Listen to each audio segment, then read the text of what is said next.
Hola a todos y todas, mi nombre es Jessica Valles y el día de hoy les hablaré un poco sobre la prueba ilícita. Para eso, empezaré con un concepto amplio, el cual se estima desde el Tribunal Constitucional, en la que se define esta prueba ilícita como aquella prueba en cuya obtención o actuación se lesionan los derechos fundamentales o se viola la legalidad procesal. Esto según el expediente número 2053-2003-HC/TC.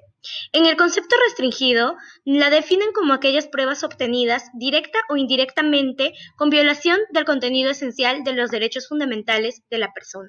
Entonces, nuestra norma penal, en su título preliminar en el artículo 8, inciso 2, nos dice que exige la violación de dicho derecho fundamental.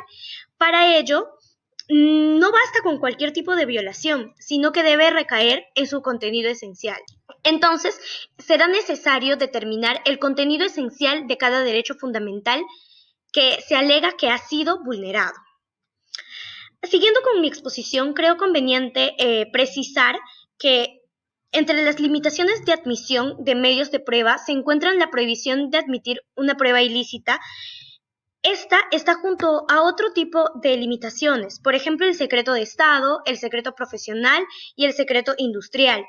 El primero de ellos, el secreto de Estado, es una medida que limita el conocimiento del juez y también los medios de prueba, ¿no? Porque son secretos de Estado y no pueden ser revelados.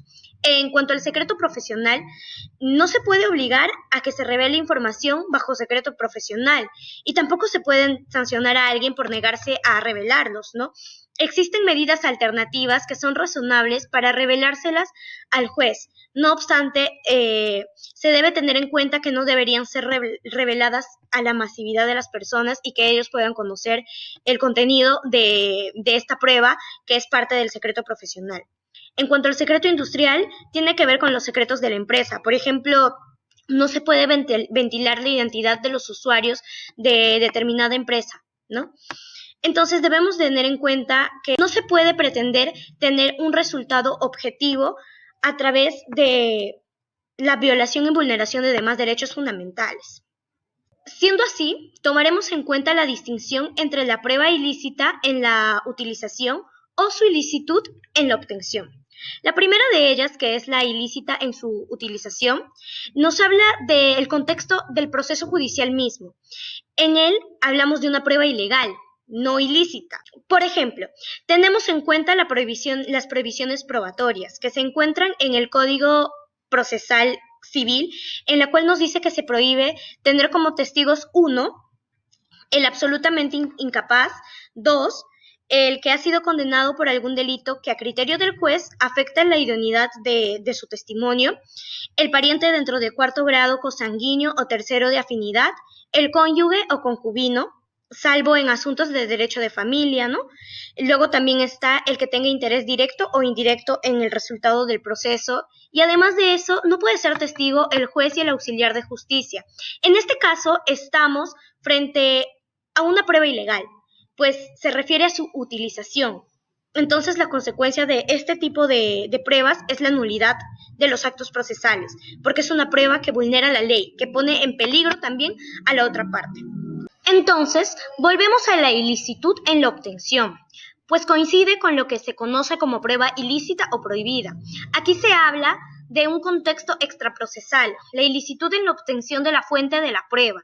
Entonces, esto sería un poco diferente a lo que se entiende por ilícita en su utilización. Muy bien, entonces, cuando hablamos de la prueba ilícita, debemos tener en cuenta que nos referimos a la ilicitud en cuanto a la obtención de la misma. En ese sentido, debemos hablar sobre la obtención de la prueba. De ahí radica la sanción de la misma, porque vulnera además derechos fundamentales que son indispensables para la garantía del proceso. Entonces, nos debemos basar en el Código Penal Procesal, en su artículo 8, inciso 2, cuando hablamos sobre la carencia de efecto legal de las pruebas obtenidas, directa o indirectamente, con violación del contenido esencial a los derechos fundamentales de la persona. Nos arraigamos entonces al concepto estricto de lo que es la prueba ilícita. Ahora, con respecto a la eficacia procesal de la prueba ilícita en el Perú, debemos de tener en cuenta que no existe una regla de exclusión de la prueba prohibida o ilícita en el ordenamiento penal peruano de manera expresa. sino que se habla de la ineficacia al utilizar la fórmula carecen de efecto legal. En ese sentido, me baso en la Constitución del 93, en donde se hace alusión expresa a la ineficacia de las pruebas obtenidas con lesión a los derechos fundamentales.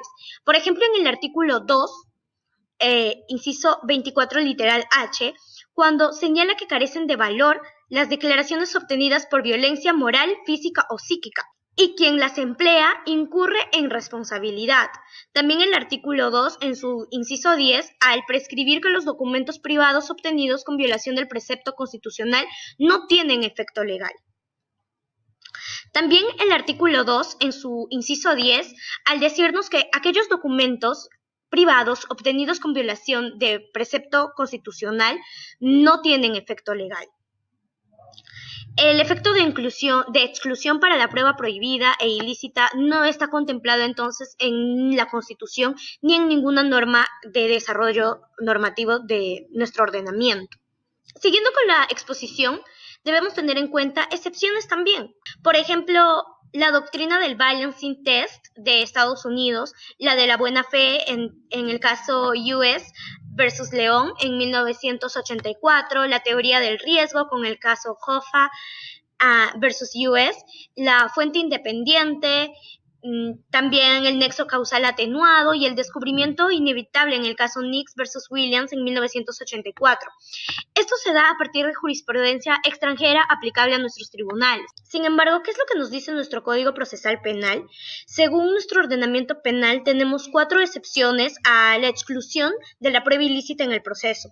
Por ejemplo, cuando no se vulnere el contenido esencial del derecho fundamental sustantivo alegado, cuando se fortalezca al imputado mediante esta prueba, cuando exista una evidente o notoria realidad de los hechos que pretenden demostrar, y por último, cuando se refiera a derechos fundamentales de naturaleza procesal, los cuales deben ser tratados mediante las reglas de nulidad. Entonces, debemos tener en cuenta estas 4 excepciones claras y concisas que son reconocidas de manera interpretativa en nuestro ordenamiento penal. Muchas gracias.